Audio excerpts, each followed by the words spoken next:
Ibu Anita akan memberikan khotbah dengan firman berjudul Kehidupan yang Penuh Sukacita.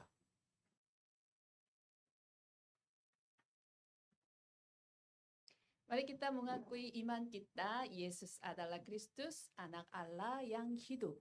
Yesus adalah Kristus, anak Allah yang hidup. Mari kita saling memberi salam, saudara adalah orang yang paling berbahagia. Saudara adalah orang yang paling berbahagia. Judul khotbah hari ini adalah Kehidupan yang Penuh Sukacita.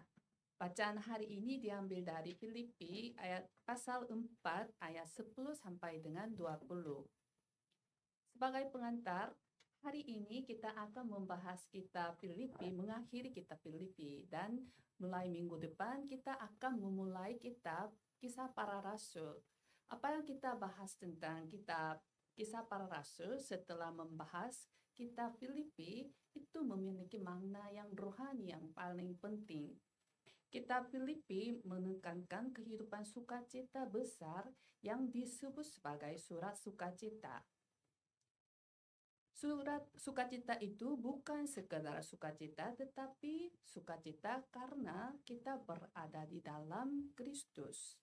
Seiring dengan mengakhiri kitab Filipi, Rasul Paulus menekankan kehidupan yang penuh sukacita. Dengan kata lain, kehidupan ini adalah kehidupan yang menikmati berkat-berkat yang diberi Injil.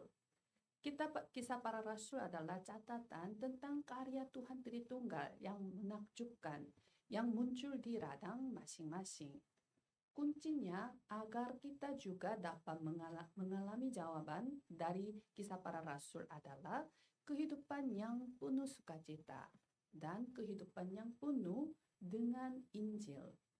Oleh sebab itu, saya mau memberi saran bahwa saudara merenungkan sekali lagi kitab Filipi dari awal sampai akhir selama minggu ini. Silakan membaca Alkitab sekali lagi dan menyimak khotbah sekali lagi atau membaca skrip khotbah sekali lagi. Yang penting adalah saudara memulihkan kehidupan yang penuh sukacita dan Injil yang ditekankan oleh kitab Filipi. Sukacita itu bergabung dengan radang saudara masing-masing adalah penginjilan dan penginjilan misi. Hanya ketika sukacita itu berlimpah-limpah pada hati saudara, 3 gerakan itu akan membuahkan hasil secara nyata. Ketika damai sejahtera dan sukacita yang penuh dalam hati saudara, itu mengalir kepada anggota yang baru dan anggota yang telah lama tidak beribadah, mereka akan mencoba mengikuti ibadah dan terus mengikuti ibadah secara teratur dan akan berlanjut kepada pemuridan. Setelah pentabisan bait Allah, kita memiliki 2 misi utama. Yang pertama adalah gerakan remnant untuk membangun generasi berikutnya. Yang kedua adalah pemulihan radang kembali untuk menyelamatkan jiwa-jiwa. Untuk itu, kita sedang melakukan gerakan statement, gerakan 4.000 menara pengintai, dan gerakan 237 penyembuhan. Berdasarkan tim 2 yang terdiri atas 3 orang. Puji Tuhan, saudara telah memberi pengaruh rohani dengan sepenuh hati di radang saudara masing-masing agar memberitakan Injil dan membantu anggota baru dan serta anggota telah lama tidak beribadah. Kita harus memperhatikan mereka agar dapat beribadah maupun beradaptasi ke gereja melalui sistem tim doa yang terdiri atas 3 orang. Tuhan tidak ingin satu jiwa pun tersandung. Sama seperti seekor hewan yang terpisah dari kawanan menjadi target binatang buas. Setan si iblis juga berfokus pada mereka yang terasing dari komunitas Injil. Maka tim 2 yang terdiri atas 3 orang harus berperan untuk mengantisipasi dan melawan hal tersebut. Kita harus melayani Tuhan sambil mengalami sukacita terlebih dahulu, sebagaimana judul khotbah hari ini. Seiring dengan mengakhiri kitab Filipi, Rasul Paulus menyaksikan rahasia rohani kepada jemaat di Filipi agar mereka dapat menjalani kehidupan yang penuh sukacita. Terutama dia menekankan bahwa sumber kehidupan sukacita adalah ada pada Tuhan dan salurannya adalah Yesus Kristus. Saya memberkati setiap jemaat Indonesia serta Timur Leste dalam nama Yesus Kristus. Kiranya saudara dapat memiliki bukti pertumbuhan rohani seiring dengan menikmati kehidupan yang penuh sukacita dalam situasi dan kondisi apapun melalui firman mimbar hari ini. Amin. Pokok bahasan yang pertama adalah Yesus Kristus yang memberi kekuatan kepada saya. Dalam ayat 10 sampai dengan 12, aku sangat bersukacita dalam Tuhan bahwa akhirnya pikiranmu dan perasaanmu bertumbuh kembali untuk aku. Memang selalu ada perhatianmu tetapi tidak ada kesempatan bagimu. Kukatakan ini bukanlah karena kekurangan, sebab aku telah belajar mencukupkan diri dalam segala keadaan. Aku tahu apa itu kekurangan dan aku tahu apa itu kelimpahan. Dalam segala hal dan dalam perkara tidak ada sesuatu yang merupakan rahasia bagiku. Baik dalam hal kenyang maupun dalam hal kelaparan, baik dalam hal kelimpahan maupun dalam hal kekurangan. Seiring dengan mengakhiri kitab Filipi, Rasul Paulus sekali lagi mengucap syukur karena jemaat di Filipi. Mereka selalu mengabdikan segalanya untuk pelayanan Paulus, baik waktu berangkat dari Makedonia di mana gereja Filipi berada, kemudian waktu ia melayani Tesalonika maupun waktu di penjara di Roma. Sehingga Rasul Paulus berkata bahwa dia sangat bersukacita dalam Tuhan karena jemaat di Filipi.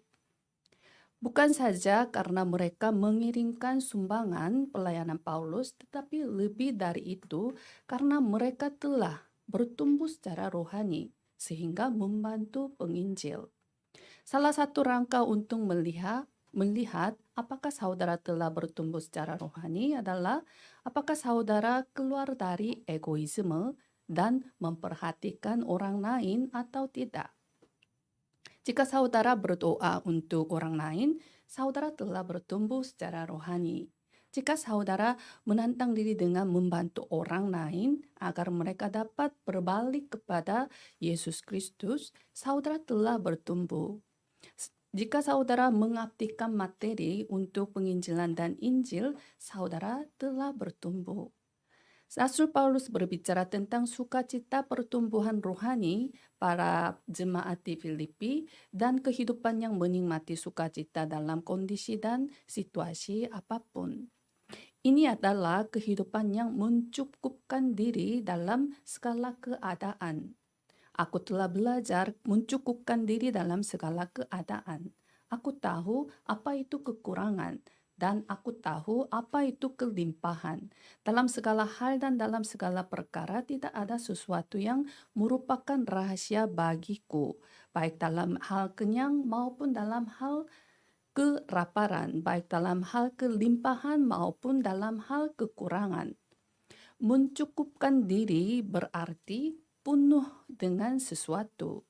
Jika begitu, saudara merasa puas ketika penuh dengan apa? Kebanyakan orang akan berkata bahwa jika mereka memiliki banyak uang, mereka akan puas. Bagi saudara sebagian orang, kehormatan, kekuatan, pengetahuan akan memuaskan.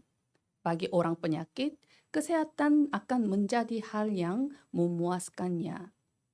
Tetapi hal-hal ini tidak akan pernah memberi kepuasan kepada manusia.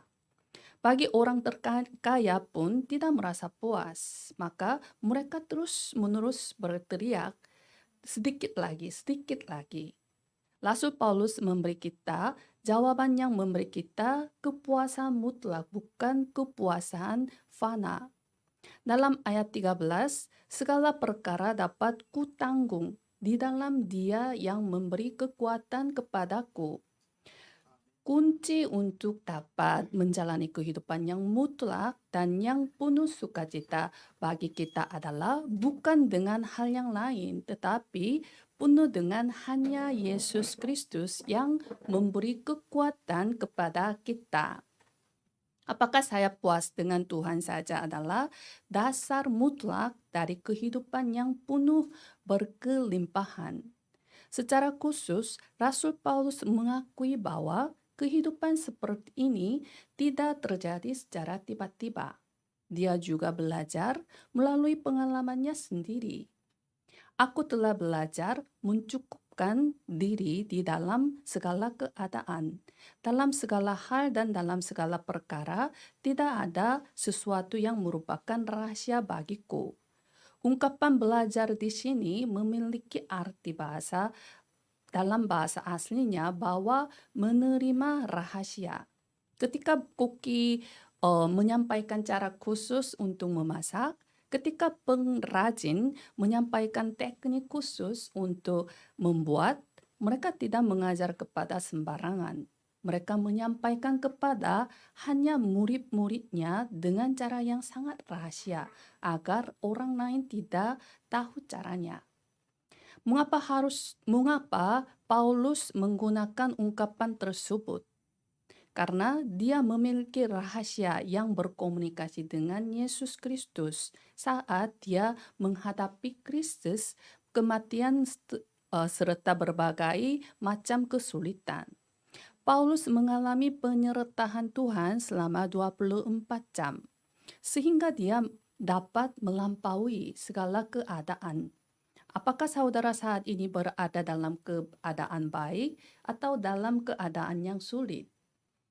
Jika saudara mengalami keadaan yang sulit sekalipun, tetaplah berkomunikasi dengan Tuhan. Jika saudara puas dengan satu-satunya Kristus, saudara akan mengakui seperti Paulus bahwa segala perkara dapat kutanggung di dalam Dia yang memberi kekuatan kepadaku. Amin. Kita harus melihat pengakuan ini dengan baik-baik. Kebanyakan orang berfokus pada segala perkara dapat kutanggung, bukan berfokus pada di dalam Dia yang memberi kekuatan kepadaku. Mereka menjalani kehidupan yang berfokus pada diri sendiri berasal dari Kejadian pasal 3, bahwa mereka diri dapat melakukan segalanya. New Age juga sama. Pola pikir positif juga sama. Saat pandangan kita berubah dari satu-satunya Kristus menjadi saya, kehidupan rohani akan hancur. Kita tidak boleh tertipu. Siapa yang menguatkan saya? Siapa yang memberi kekuatan kepada saya? Satu-satunya Kristus dapat memberi kekuatan kepada kita. Bagi kita seharusnya hanya Kristus saja yang ditanamkan. Kehidupan kita mengarah untuk memperluas kerajaan Tuhan.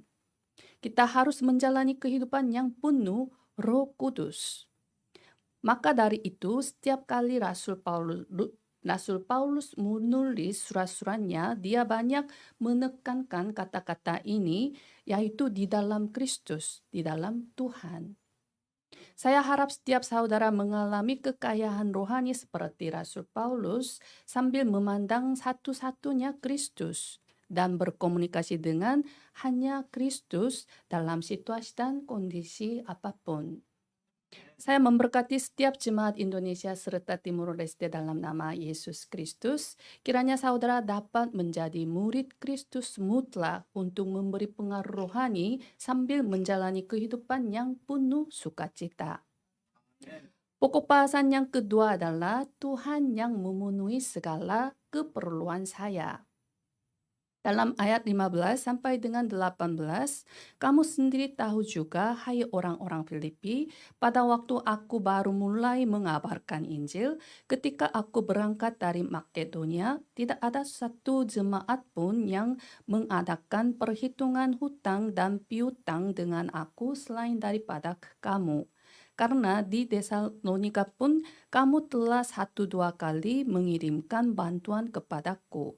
Tetapi yang kuutamakan bukanlah pemberian itu, melainkan buahnya, yang makin memperbesar keuntunganmu.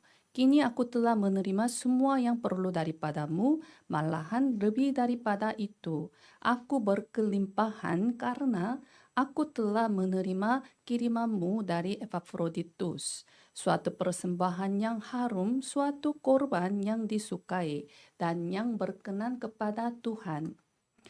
Rasul Paulus mengatakan bahwa pengabdian jemaat di Filipi adalah suatu persembahan yang harum, suatu persembahan korban yang disukai, dan yang berkenan kepada Allah.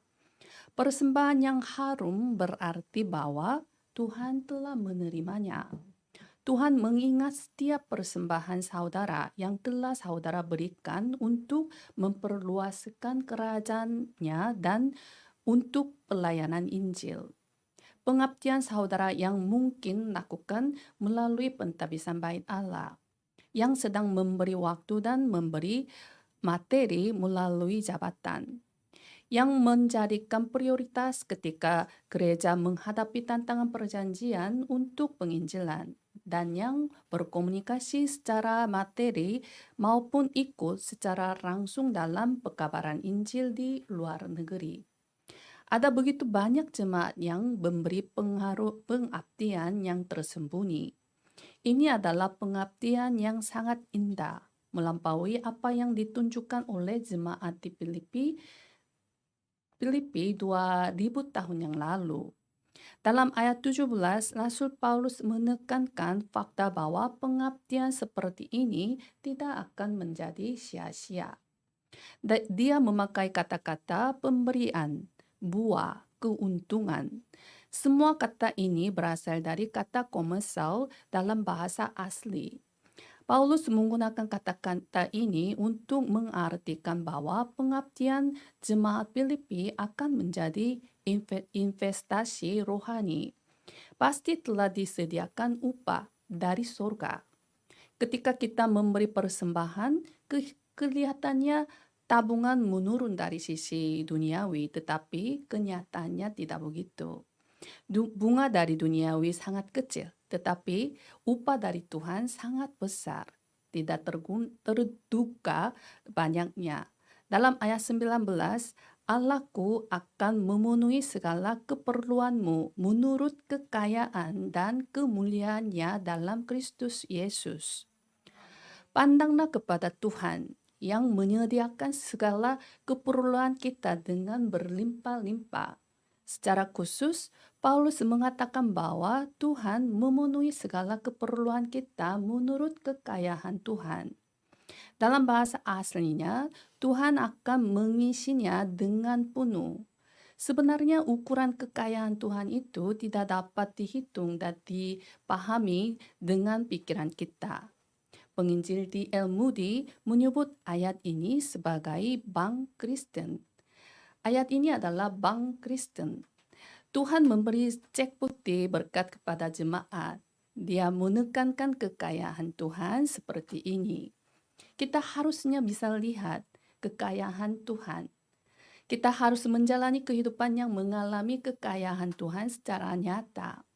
Dalam Efesus 3 ayat 20, bagi dialah yang dapat melakukan jauh lebih banyak daripada yang kita doakan atau pikirkan, seperti yang ternyata dari kuasa yang bekerja di dalam kita. Tuhan pasti akan memenuhi segala keperluan kita, bahwa segala bangsa yang kusebut milikku untuk memperluas kerajaan Allah.